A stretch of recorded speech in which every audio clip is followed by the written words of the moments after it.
गोसोखौ हमथा हमथा थागोन नोंनिफ्राय आन्दो गोजानाव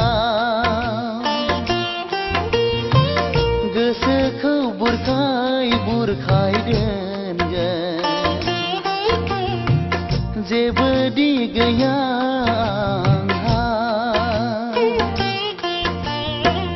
आं गनायबाय आं फोथायबाय नोंल' गोजोनै था आं गनायबाय आं फोथायबाय